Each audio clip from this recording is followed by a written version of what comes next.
시편 36편 7절부터 10절 말씀으로 주의 날개 그늘 아래, 이런 제목으로 같이 은혜를 나누도록 하겠습니다. 주의 날개 그늘 아래, 시편 36편 7절부터 10절입니다. 36편 7절부터 우리 찾으셔서 천천히 한음성으로 합독하도록 하겠습니다. 하나님이여, 주의 인자하심이 어찌 그리 보배로우신지요. 사람들이 주의 날개 그늘 아래에 피하나이다. 그들이 주의 집에 있는 살찐 것으로 풍족할 것이라. 주께서 주의 복락의 강물을 마시게 하리이다.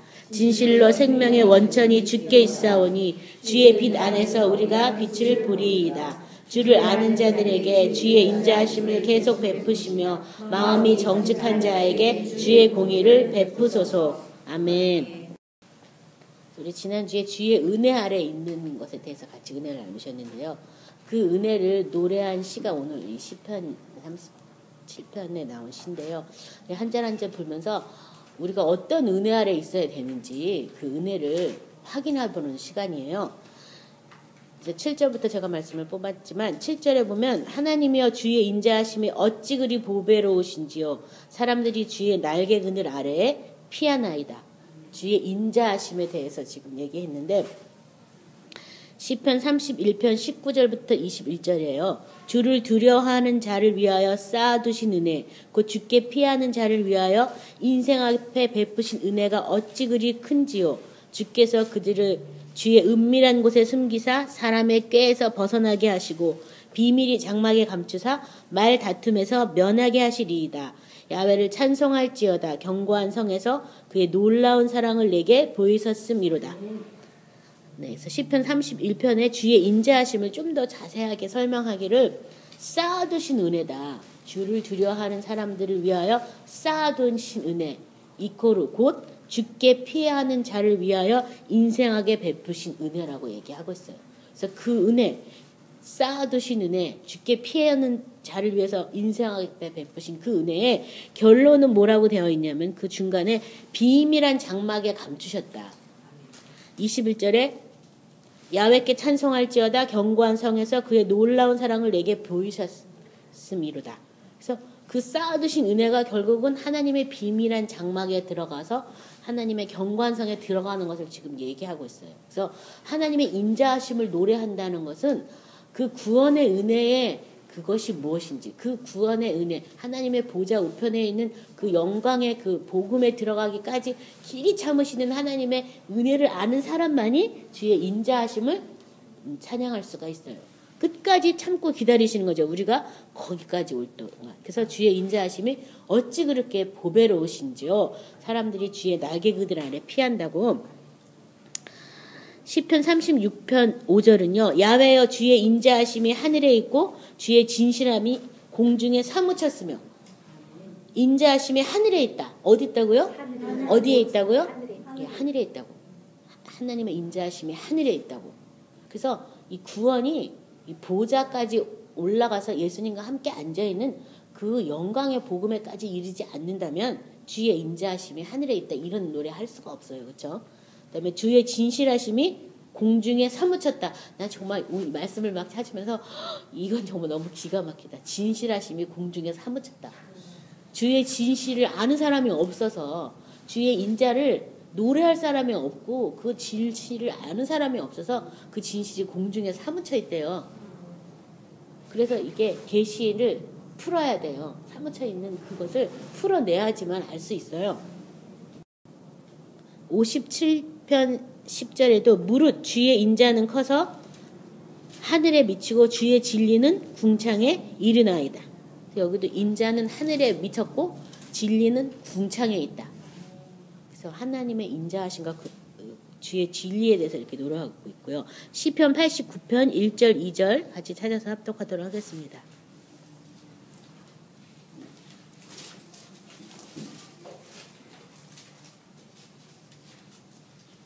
내가 야훼 인자하심을 영원히 노래하며 주의 성실하심을 내 입으로 대대에 알게 하리이다. 내가 말하기를 인자하심을 영원히 세우시며 주의 성실하심을 하늘에서 견고히 하시리라 하였나이다. 그래서 주의 인자와 주의 성실이 하늘에서 경고히 하게 됐다는 것을 내가 이렇게 말하겠다. 대대히 알게 하겠다 이렇게 말하고요. 그 14절 보면은 의와 공의가 주의 보좌의 기초라. 인자함과 진실함이 주 앞에 있나이다. 그래서 주의 보좌의 기초는 의와 공의다. 그러니까 예수님의 그 의, 공의를 알아야지 보좌에 있다는 것은 그것을 안다 이 말이죠. 그렇죠? 그리고 이 보좌라는 것은 심판의 상징이에요. 보좌라는 거. 왕이 앉는 것이 보좌잖아요. 왕권은 심판이라는 거예요. 왕권에 불법하면 무조건 심판받아요. 그렇죠? 왕 앞에는 오직 복종밖에 없어요. 그래서 이 주의 보좌 앞에는 의와 공의가 있다. 그래서 하나님이 우리를 모든 사람을 다 말씀이라는 자로 측량하시거든요. 그것이 공의예요. 그래서 말씀 앞에 순종하는 자들에 대해서는 하나님께서 계속 은혜를 베푸시는 것이고 백뮤직까지 이렇게 깔아주시고 네, 찬양을 얘기하니까 찬양이 이렇게 진짜 흘러나오고 있습니다. 네, 우리 시편 103편 17절부터 18절 같이 합독합니다. 시편 103편 17절부터 18절입니다. 야훼 인자하심은 자기를 경외하는 자에게 영원부터 영원까지 이르며 그의 이는 자손의 자손까지 이르리니 곧 그의 언약을 지키고 그의 법도를 기억하여 행하는 자에게로다. 자, 여기 그러니까 야훼 인자하심을 어떻게 알 수 있다고 되어 있어요? 곧 18절에 곧 그 언약을 지키고 그의 법도를 기억하고 행하는 그 사람이 주를 경외하는 사람이죠. 그렇죠? 그래서 그 경외하는 사람들에게 그 인자하심이 영원부터 영원까지 그 의는 그 자손까지 이를 것이다. 그러니까 하나님을 경험하고 알고 깨닫고 하지 않고 어떻게 하나님의 인자를 알겠어요. 그렇죠? 그런 성경 말씀 있고요. 시편 108편 4절은요. 주의 인자하심이 하늘보다 높으시며 주의 진실은 궁창에까지 이르나이다. 이 비슷한 시의 어귀들이 많이 있어요. 그래서 인자를 얘기하면 하늘에 있다. 진리를 말하면 궁창에까지 이른다라고 얘기하고 있어요. 그래서 궁창이라는 것도 사실 하늘이죠. 그렇죠? 그래서 궁창 위에 하늘과 궁창 아래 또 하늘이 있었는데요. 거기까지 진리는 미쳐 있다. 그래서 진리라는 것이 이 세상의 법에만 적용되는 것이 아니라 하늘나라 영원한 법에 적용되는 것이다. 우리가 지금 지켜 행하는 이 말씀들이 지금 이때만 행하는 것이 아니라 하나님과 우리의 자녀의 영원히 대대의 일을 규례고 말씀이라는 거죠. 그 말씀을 지금 듣고 지금 행하는 자들이 주의 인자하심을 대대까지 미친다라고 지금 말하고 있습니다.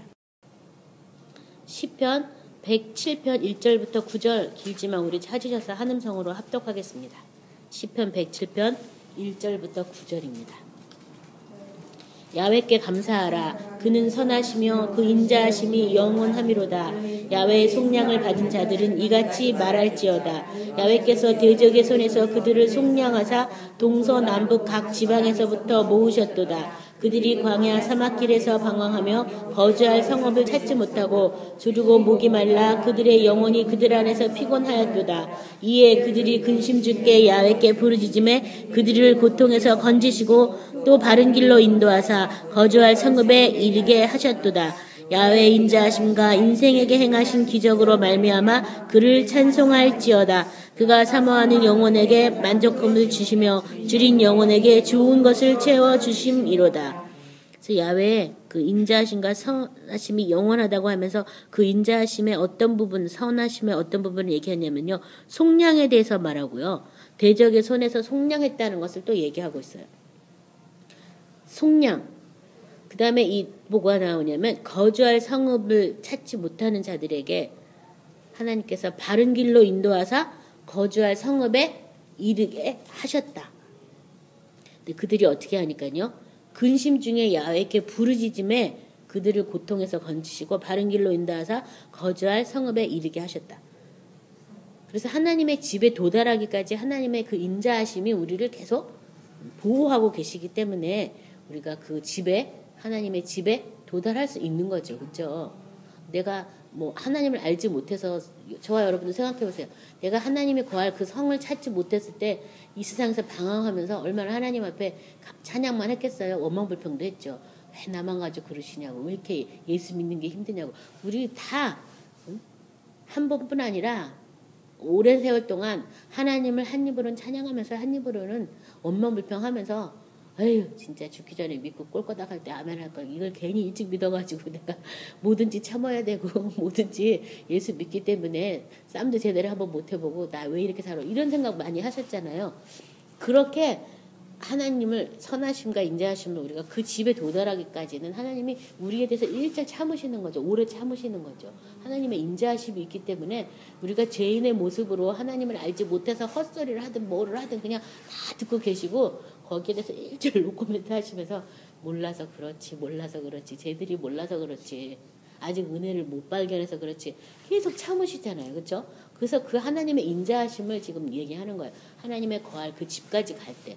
그 속량함을 될 때까지. 근데 우리는 그 인자하심을 내가 어떤 하나님의 인자하심으로 그 집에 도달했는지 내가 아직 그 과정 중에 있다면 그걸 모르기 때문에 상대방의 조금만 잘못이라도 신앙이 조금 다른 걸 갖고도 우리는 쉽게 흥분하고 화내고 열내면서 저 사람 믿으면서 왜 그래 막 이러면서 가차없이 막 서로 뭐 물론 선하신 뜻을 분별하기도 하지만 분별하기보다는 주로 비판하고 정죄하는 쪽에 가깝다는 거죠.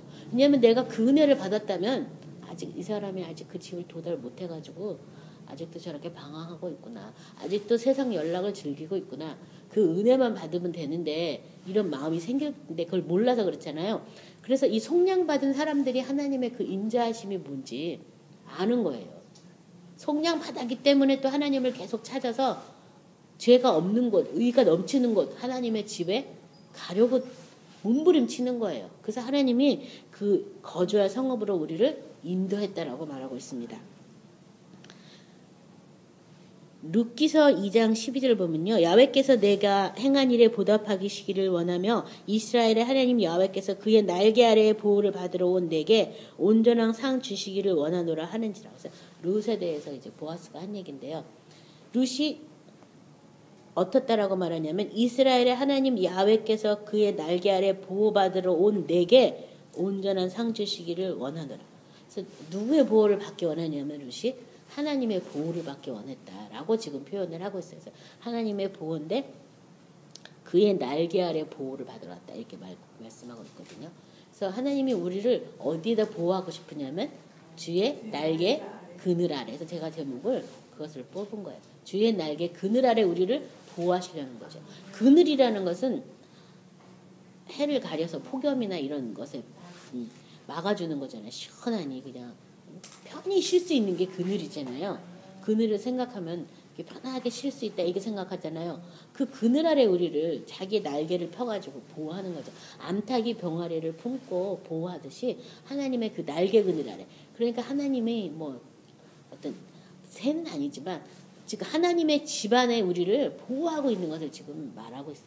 그래서 내가 어디에 피해야 되느냐면 하나님의 집 안에 하나님의 날개 아래 내가 피하는 저와 여러분이 되셔야 되는 거예요. 근데 불행히도 많은 사람들이 주님의 날개 아래 피하려고 하는 게 아니라 다른 데 피하려고 하다 보니까 이제 온전한 보호를 못 받는 거죠. 시편 61편 4절에 내가 영원히 주의 장막에 머물며 내가 주의 날개 아래에 피하리이다. 그래서 주의 장막이 나올 때는 항상 주의 날개가 같이 나온다는 거. 영원히 내가 주의 날개에 주의 장막 안에 내가 머물고 그 날개 아래 피하리이다. 그래서 저와 여러분의 피난처가 되신 예수님을 찬양하시기 바랍니다. 시편 63편 1절부터 7절 제가 읽겠습니다. 하나님이여 주는 나의 하나님이시라. 내가 간절히 주를 찾되 물이 없어 마르고 황폐한 땅에서 내 영혼이 주를 갈망하며 내 육체가 주를 앙모하나이다. 내가 주의 권능과 영광을 보기 위하여 이와 같이 성소에서 주를 바라보았나이다. 주의 인자하심이 생명보다 나음으로 내 입술이 주를 찬양할 것이라. 이러므로 나의 평생의 주를 송축하며 주의 이름으로 말미암아 나의 손을 들리이다. 골수와 기름진 것을 먹음과 같이 나의 영혼이 만족할 것이라. 나의 입이 기쁜 입술로 주를 찬양송하되 내가 나의 침상에서 주를 기억하며 새벽에 주의 말씀을 작은 소리로 읊조릴 때 하오리이니 주는 나의 도움이 되셨습니다. 내가 주의 날개 그늘에서 즐겁게 부르리이다. 그래서 마지막 결론에 내가 주의 날개 그늘에서 즐겁게 부르겠다. 내가 하나님을 찾는다. 마르고 이 공포스러운 땅에서 내 영혼이 하나님을 찾고 내 육체도 하나님을 찾는데 찾고 찾은 결론이 뭐예요? 하나님의 말씀을 읊조리, 말씀 안에서 하나님을 찾은 거죠. 그래서 여기 내가 주의 말씀을 작은 소리로 내 침상에서 읊조릴 때 주는 나의 도움이 되셨음이라. 그래서 여러분 하나님의 도움을 받기 위해서 많은 사람들이 누구한테 기도받아야 되나, 뭐 여러 가지 뭐 내가 뭘 해야 되나, 뭐 응답받기 위해서 뭐 금식해야 되나, 그것도 다 좋은 방법이지만 어디서 도움을 받았냐면 주의 말씀에서 도움을 받았다. 하나님의 말씀 안에서 도움을 받는 저와 여러분 되시기 바랍니다. 그래서 그 도움, 주의 날개 그늘 아래에서 내가 있다는 거는 결국은 내가 주의 말씀 안에서 내가 보호를 받는다. 그 말과 똑같은 말이에요. 그래서 내가 주는 나의 도움이 되셨습니다. 내가 주의 날개 그늘 아래서 즐겁게 부르리이다. 결론을 내고 있습니다. 8절에 그들이 주의 집에 있는 살찐 것으로 풍족할 것이라 주께서 주의 복락의 강물을 마시게 하리이다. 그 주의 집에 들어가서 이제 주님과 함께 주의 날개 그릇 아래 보호받는 그 사람들에게 대해서 8절에 그들이 주의 집에 있는 살찐 것으로 풍족할 것이라. 주의 집에 있는 살찐 것, 그것이 뭔지 우리 같이 봐야 되겠고요. 또 주께서 주의 복락의 강물을 마시게 하리이다. 시편 27편 4절 그냥 들으세요. 내가 야훼께 바라는 한 가지 일 그것을 구하리니 곧 내가 내 평생에 야훼의 집에 살면서 야훼의 아름다움을 바라보며 그의 성전에서 사모하는 그것이다. 내가 평생에 바라는 그것이 바로 딱 한 가지. 그게 바로 나의 일이다. 한 가지 일이다. 저와 여러분도 이 보좌에 있는 그 구원은 하나님을 찬양하는 거예요. 그 보좌를 올라갈 때도 찬양하면서 올라가죠. 내가 보좌에서 예수님밖에 안 보인다면 예수님의 그 아름다움을 통해서 뭐 하는 거예요? 찬양밖에 할 게 없어요. 그렇죠? 그래서 여기 지금 한 가지 내가 원하는 일은 바로 그것이다. 그래서 그것이 저와 여러분의 뭐가 돼야 돼요? 일이 돼야 되는 거예요. 일이요. 일이 되셔야 되겠습니다. 시편 65편 4절에 주께서 택하시고 가까이 오게 하사 주의 뜰에 살게 하신 사람은 복이 있나이다. 우리가 주의 집 곧 주의 성전의 아름다움으로 만족하리이다. 그래서 전에 한번 나눴었는데요. 참된 만족은 무엇을 봤을 때? 주의 성전의 아름다움으로 내가 만족한다. 그것을 보기 전까지는 사람 속에는 만족이 없어요. 이사야 25장 6절 보겠습니다. 이사야 25장 6절. 같이 합독합니다. 25장 6절. 만군의 야훼께서 이 산에서 만민을 위하여 기름진 것과 오래 저장하였던 포도주로 연회를 베푸시리니 곧 골수가 가득한 기름진 것과 오래 저장하였던 맑은 포도주로 하실 것이며. 그래서 이 하나님 집에 아까 이 뭐라고 그랬냐면 집에 있는 살찐 것으로 풍족할 것이다. 그게 뭐라고 되어 있냐면요. 기름진 것과 오래 저장하였던 포도주로 연회를 베푸시리니 곧 골수가 가득한 기름진 것과 오래 저장하였던 맑은 포도주다라고 얘기하고 있어요. 그래서 여기 골수가 가득한 기름진 것 뭐예요? 뭐예요? 어린 양이에요. 제물이 되신 어린 양. 골수가 가득한 기름진 것. 제물 되신 어린 양. 또 오래 저장하였던 맑은 포도주. 어린 양의 피죠. 그것으로 뭐래요? 풍족할 것이다라고. 다른 게 필요 없다. 그것으로 풍족할 것이다. 또 주의 복락의 강물을 마시게 할 것이다. 시편 16편 11절은요. 주께서 생명의 길을 내게 보이시리니 주의 앞에는 충만한 기쁨이 있고 주의 오른쪽에는 영원한 층이다. 이 시편 46편 4절 5절 한 시내가 있어 나누어 흘러 하나님의 성 곧 지존하신 이의 성소를 기쁘게 하도다. 하나님이 그 성 중에 계심에 성이 흔들리지 아니할 것이며 새벽에 하나님이 도우시리로다.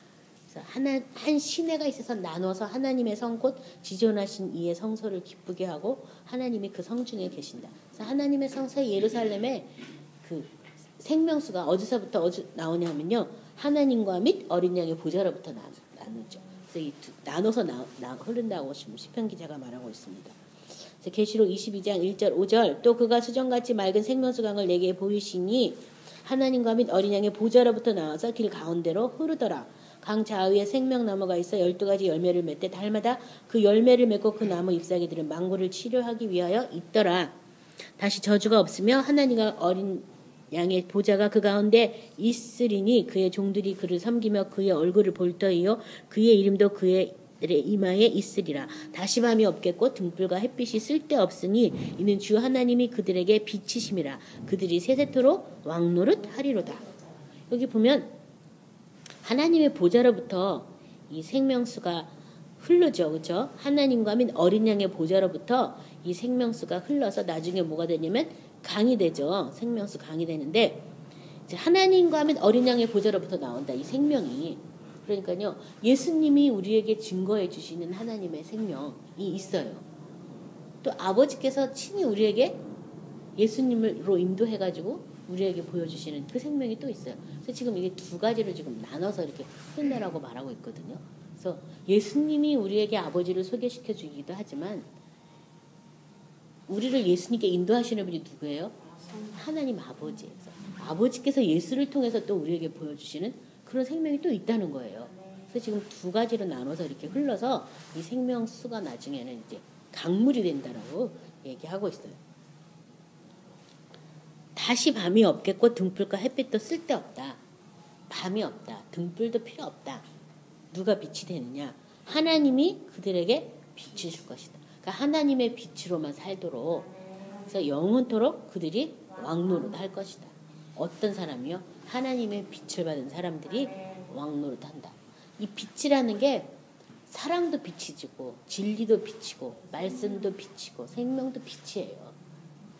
빛이라는 것에 왜 빛이라고 했을까? 어둠이 조금도 없기 때문에 어둠이라는 것은 사탄의 세력을 말하잖아요. 진리가 아닌 비진리를 말하는 거죠. 사랑이 아닌 미움을 말하는 거죠. 말씀이 아닌 다른 것들이 다 어둠이에요. 성경에서. 그래서 그런 것의 반대의 개념으로 빛이다라고 말씀하셨어요. 그래서 빛이 오면 어둠은 어떻게 되냐면 물러가게 돼 있어요. 9절 진실로 생명의 원천이 주께 있사오니 주의 비단에서 우리가 빛을 보리이다. 자, 생명의 원천이 주께 있다. 이 복락의 강수를 마실 것이다 라고 얘기하면서 9절에 생명의 원천이 어디 있다고요? 주님께 있다. 주의 비단에서 우리가 빛을 보리이다. 어디에서 봐요? 어디에서요? 네, 정확하게 알고 있어야 돼요. 주의 비단에서 내가 빛을 보리이다. 주의 빛 안에서 내가 빛을 보이다. 이 주의 빛 안에서 대대로 보는 다음 빛은 뭐냐면 하나님 아버지의 그 빛이죠. 그래서 주의 빛 안에서 내가 이 빛을 보는 거예요. 내가 볼 수 있는 빛이 아니라 주님이 나에게 계시해 줘야지만 주의 빛 안에서 내가 그 빛을 볼 수가 있어요. 그래서 그것이 바로 생명의 원천이다라고 얘기하고 있어요. 뭐가 생명의 원천이에요? 빛이 바로 생명의 원천이다. 그래서 예수님은 생명의 빛으로 오셨다라고 얘기하시는 거예요. 본인 자신을요. 에레미야 2장 13절에 내 백성이 두 가지 악을 행하였나니 곧 그들이 생수에 근원되는 나를 버린 것과 스스로 웅덩이를 판 것인데 그것은 그물을 가두지 못할 터진 웅덩이니라. 두 가지 악. 생수에 근원되는 나를 버린 것, 또 웅덩이를 판 것.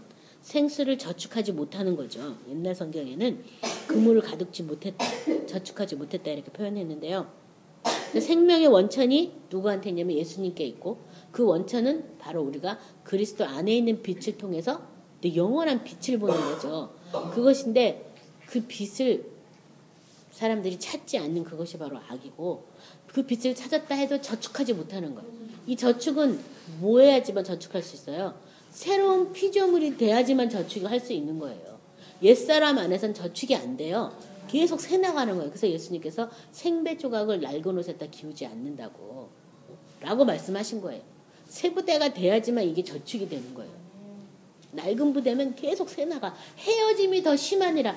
그 말이 맞아요.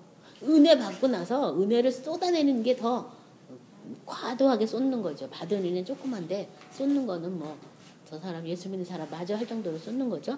그래서 이렇게 그것이 바로 악이다라고 말했고 예수님도 예수님 자신을 설명하실 때 요한복음 4장 10절 14절에 예수께서 대답하여 이르시되 내가 만일 하나님의 선물과 또 내게 물 좀 달라 하는 이가 누구인지 알았다면 내가 그에게 구하였을 것이요 그가 생수를 내게 주었으리라. 내가 주는 물을 마시는 자는 영원히 목마르지 아니하리니 내가 주는 물은 그 속에서 영생하도록 솟아나는 샘물이 되리라.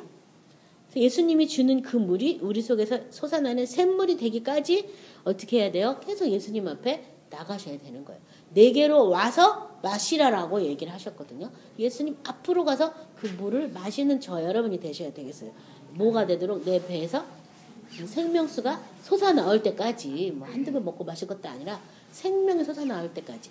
내 생명을 죽이고 못 받고 그러고 나서도 계속 이 생명수를 먹어야지만 그 생명이 솟아나오겠죠. 이제 좀 죽었는데 얼마나 솟아나오겠어요. 퍼올려야죠. 그럴 때는요. 그렇죠. 참빛 요한복음 1장 9절 참빛 곧 세상에 와서 각 사람에게 비치는 빛이 있었다. 그래서 예수님은 바로 참빛이다. 요한복음 8장 12절은 예수께서 또 말씀하여 이르시되 나는 세상의 빛이니 나를 따르는 자는 어둠에 다니지 아니하고 생명의 빛을 얻으리다. 그래서 예수님을 통해서 우리가 얻는 것은 뭐예요? 생명의 빛이다. 이것을 여러분 잘 알고 계셔야 돼요. 이 생명의 빛을 얻는 그것이 구원이에요. 많은 사람들이 기도 응답받고 병 치료받고 뭐 문제 해결받고 예수님을 통해서 그런 것만 얻으려고 하는데 그거 별것도 아니거든요. 예수님이 우리에게 주려고 하는 건 그런 게 아니라 이 생명의 빛을 얻어서 생명 안에서 왕노릇하는 걸 주려고 그랬어요. 그 생명은 눈물도 없고 애통도 없고 곡하는 것도 없고 이별도 없는 그런 영원한 생명이거든요. 그 영원한 생명을 주기 위해서 그 나라에는 그게 없다는 걸 보여주기 위해서 이렇게 가르쳐 주려고 천국 복음을 전파하려고 병도 고쳐주고 뭐 문제를 해결해 주시고 뭐 오병이어의 기적을 베푸신 건데 그것은 정말 예수님이 우리에게 주시고자 하는 거에 비하면 아무것도 아니에요. 그것은 바로 이 생명인데 그 생명은 바로 빛이다. 그것을 믿으시기 바랍니다. 시편 56편 13절 주께서 내 생명을 사망에서 건지셨음이라. 주께서 나로 하나님 앞 생명의 빛에 다니게 하시려고 실족하지 아니하게 하지 아니하셨나이까. 생명의 빛에 다니게 하려고 나를 실족하지 않게 하신다라고 말씀하고 있습니다. 죄송합니다. 시편 18편 28편 주께서 나의 등불을 거심이여 여호와여 내 하나님 목이 좀 잠겨가지고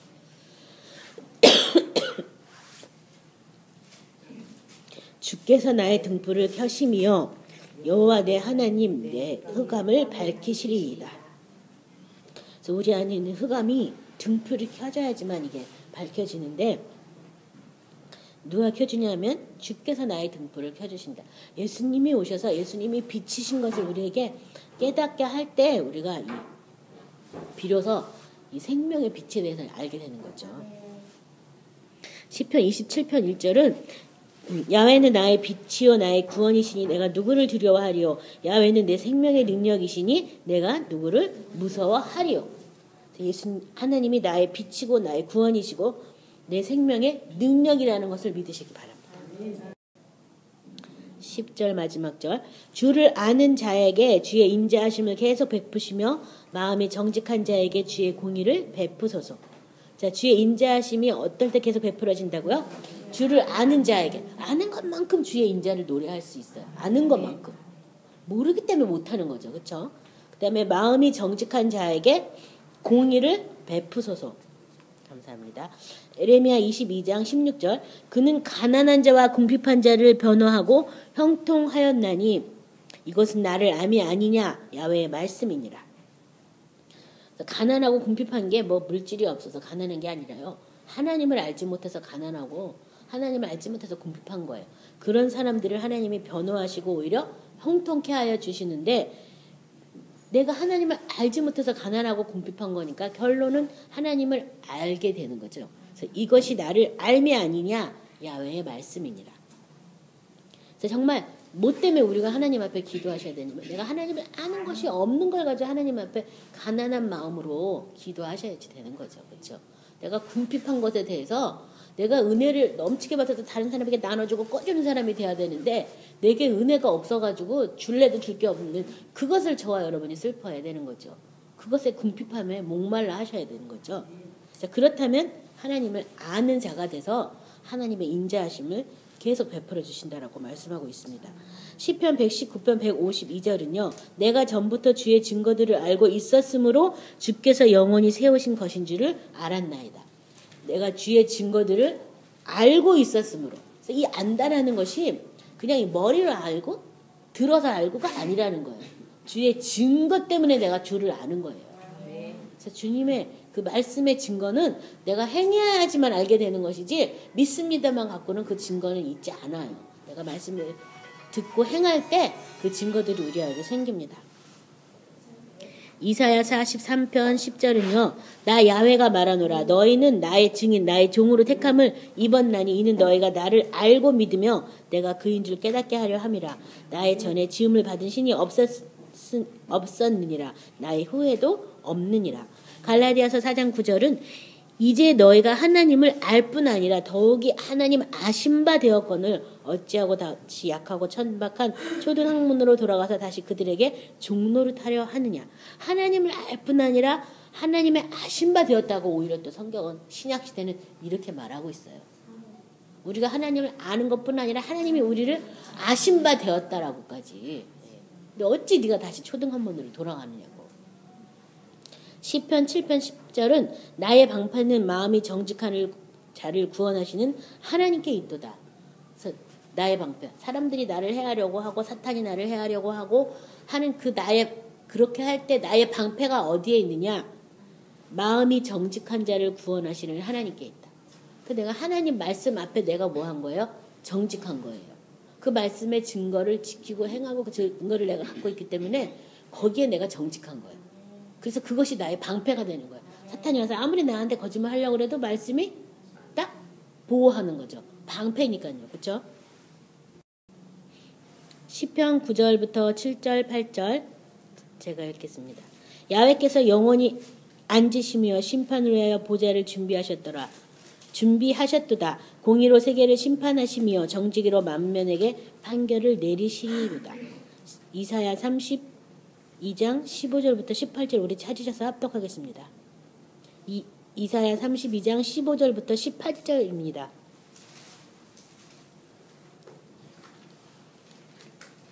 같이 합독합니다. 마침내 위에서부터 영을 우리에게 부어주시리니 광야가 아름다운 밭이 되며 아름다운 밭을 숲으로 여기게 되리라. 그때 정의가 광야에 거하며 공의가 아름다운 밭에 거하리니 공의의 열매는 화평이요 공의의 결과는 영원한 평안과 안전이라. 내 백성이 화평한 집과 안전한 거처와 조용히 쉬는 곳에 있으려니와. 그래서 여기 보면 마침내 위에서부터 영을 우리에게 부어주시리니 광야가 아름다운 밭이 되며 아름다운 밭을 숲으로 여기게 되더라. 그래서 광야는 주인이 없는 땅이 광야고요. 사나운 일이나 이런 승냥이나 들짐승이 창궐한 게 광야예요. 그 광야가 뭐가 된다고요? 아름다운 밭이 된다. 밭은요 그냥 생기는 게 아니라 어떻게 해야 돼요? 경작하고 읽어야지 밭이 되는 거죠. 그래서 우리가 하나님의 말씀이 씨기 때문에 그 씨를 우리 마음밭에 심고 옥토가 되기까지 그 말씀을 잘 간직하고 열매 맺기까지 인내해야 돼서 착하고 충성된 종이라고 인내하여 결심을 하셨다고 인내하는 거죠. 그래서 이 광야 같은 이 마음밭이 어떻게 바뀌냐면 아름다운 밭으로 바뀌었는데 그것을 무엇으로 여긴다고요? 숲으로 여긴다고요. 숲이 돼야 뭐 새나 나무가 와서 새나 뭐 누가 와서 기르잖아요. 그렇죠? 그렇게 숲으로 될 때 정의가 광야에 거하며 공의가 아름다운 밭에 거할 것이다. 공의의 열매는 화평, 공의의 결과는 영원한 평안과 안전이라. 그래서 공의, 하나님이 공의로 다루신다는 거예요. 내 생각대로 다스리는 것이 아니라 하나님 말씀대로 다스리는 그것이 바로 공의예요. 그래서 내가 하나님 앞에 말씀 앞에 내가 행하고 말씀 앞에 내가 전심으로 말씀의 증거를 지키는 그게 주의 날개 그늘 아래 내가 피하여 있는 거예요. 그렇게 될 때 누가 나한테 뭐라 그래도 아무 걱정하고 두려워할 게 없는 거예요. 하나님 말씀의 법대로 살았는데 뭐가 책 잡을 게 뭐가 있어요. 그렇죠? 세상이 나를 돌파멸질할지라도 두렵지 않은 거예요. 나는 영원한 하나님 말씀에 맞춰 살았으니까. 그렇죠? 그래서 영원한 평안과 안전이라고. 그러고 18절에 내 백성이 화평한 집과 안전한 거처와 조용히 쉬는 곳에 있을 것이다. 화평한 집, 안전한 거처, 조용히 쉬는 곳.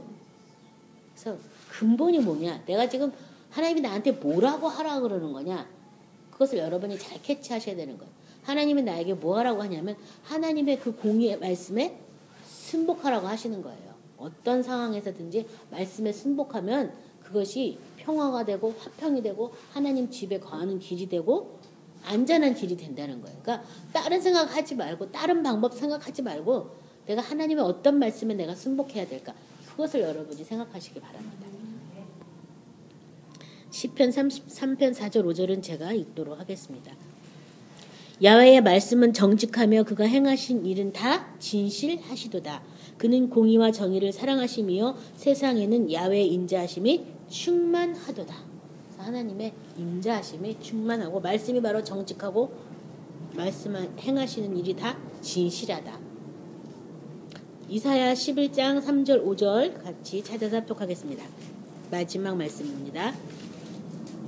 이사야 11장 3절부터 5절입니다. 그가 야훼를 경외함으로 즐거움을 삼을 것이며 그의 눈에 보이는 대로 판단하지 아니하며 그의 귀에 들리는 대로 판단하지 아니하며 공의로 가난한 자를 심판하며 정직으로 세상의 겸손한 자들을 판단할 것이며 그의 입에 막대기로 세상을 치며 그의 입술의 기운으로 악인을 죽일 것이며 공의로 그의 허리띠를 삼으며 성실로 그의 몸에 띠를 삼으리라. 예수님이 이 땅에 오셔서 하실 일들에 대해서 지금 말씀하고 있는데요. 하나님을 경외함으로 즐거움을 삼을 것이다. 뭘 즐거움? 하나님 경외하는 것이 나의 즐거움. 또 눈에 보이는 대로 귀에 들리는 대로 판단하거나 심판하지 않겠다. 뭘로요? 공의로 가난한 자를 심판할 것이다. 공의로. 그 다음에 정직으로 세상에 겸손한 자를 판단할 것이다. 그 입에 막대기로 세상을 치며 그 입술의 기운으로 악인을 죽일 것이며 공의로 그의 허리띠를 삼고 성실로 그의 몸의 띠를 삼으리라. 이렇게 말하고 있습니다. 오늘 주의 날개 그늘 아래 있는 삶에 대해서 같이 은혜를 나누셨는데요.